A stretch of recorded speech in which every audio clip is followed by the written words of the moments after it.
Think of something right now that you want to make happen this year. On a scale of 1 to 10, think about it. Scale of 1 to 10, 10 being the highest, what's it at? If it's not a 10, this speech is for you. Madam Toastmaster, fellow Toastmasters, invisible guests, I want to talk about something tonight that you'll see, I think, ties into what our other speakers have been speaking about. Making dreams come true. Making what we want happen, as I've been saying. In our developing our life trainings, working with clients, working with coaches, we've been looking at this topic for a long time now. One of the things that you have to ask yourself is, if it's not a 10, why is it not a 10? And there's a number of different answers to that. A couple of the most common are, I'm too young, I'm too old, I'm not talented enough, I'm not beautiful enough. We've all been there, we know that. The second place where we make mistakes around building confidence, commonly, is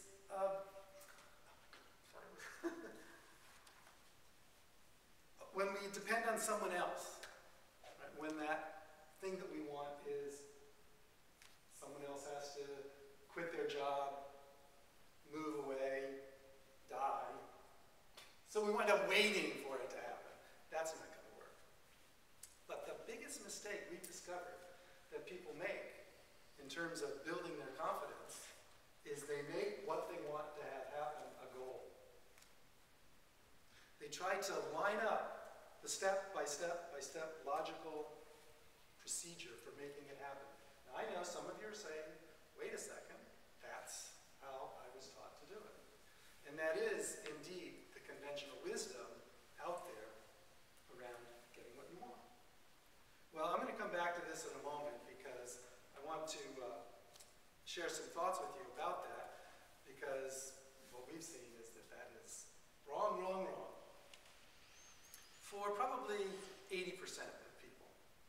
20% of people are going to do great with that, but it isn't going to work for the rest of us. So we've put together a little formula. We call it love plus courage equals confidence.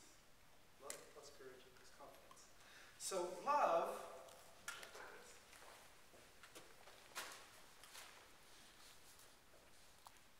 that stays. The love that we're talking about here is more self-love, self-care.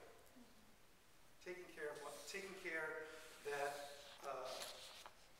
in this moment, it's saying, this is what love looks like. And in this moment, this is what love looks like. And it's taking care of oneself and being sure that we nurture ourselves first.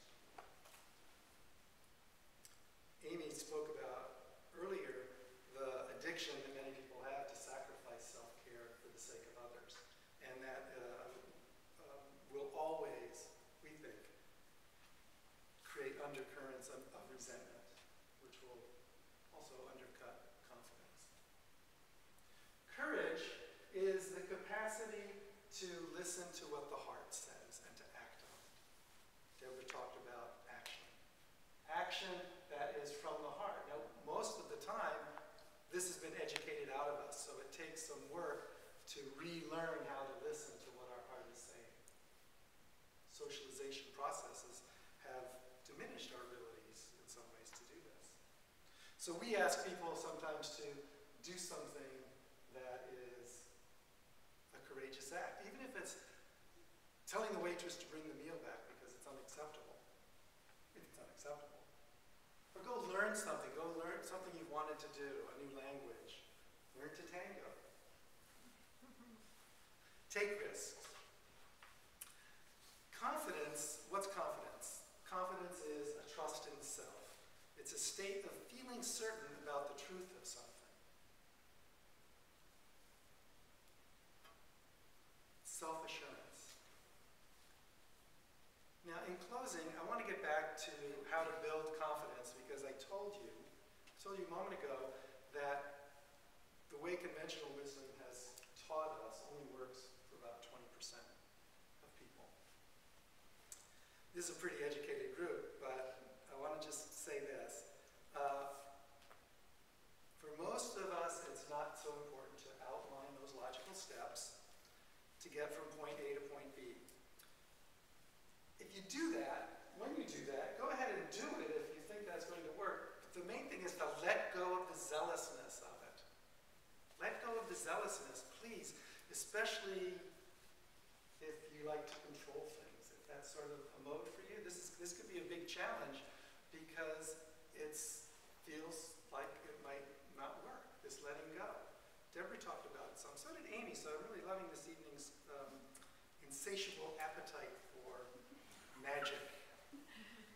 Because here's the thing, the most important thing is to determine in your mind that what it is that you want is inevitable. It's inevitable. I want to suggest that tonight you explore confidence. Explore your confidence by thinking about what you want as an inevitable outcome. When you do that first, and you include self-care, self-love, taking care of yourself, and you listen to what's in your heart and what the courageous act is, you will set the conditions out there for your dream, for what it is you want to have happen to occur.